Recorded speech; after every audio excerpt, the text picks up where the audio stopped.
new details tonight about the gunman responsible for yesterday's massacre in Orlando. Omar Mateen killed 49 people before dying in a shootout with police.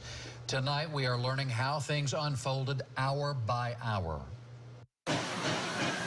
At 2:02 a.m. Sunday, shots erupted inside the Pulse nightclub. Hundreds of people were inside. At 2:22 a.m., the shooter, Omar Mateen, took hostages, called 911, and pledged allegiance to ISIS. We now know this was actually his third call to 911. At approximately 5 a.m., heavily armed SWAT team members used an armored vehicle to smash down a door at the club, clearing the way for some 30 people inside to escape.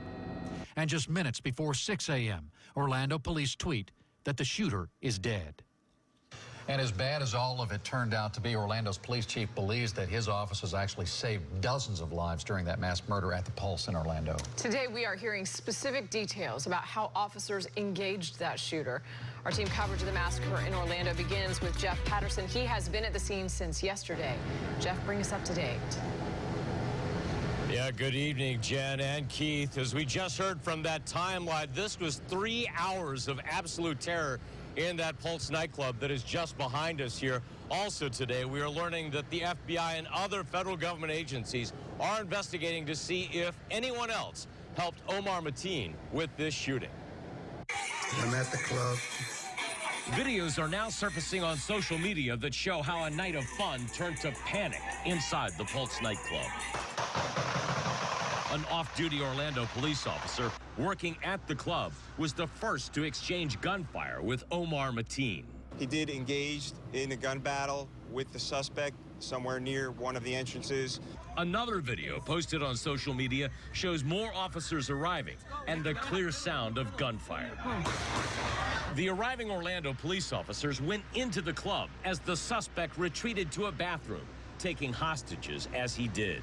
At that time, we were able to save and rescue dozens and dozens of people. Over the next several hours, Mateen was on the phone with Orlando police crisis negotiators. He professed an allegiance to ISIS and claimed to have explosives. We believed further loss of life was imminent. I made the decision to commence the rescue operation. At 5 a.m., Orlando's SWAT team used an armored vehicle to punch holes in the wall. More clubgoers were able to escape through that hole. Then Mateen came out shooting.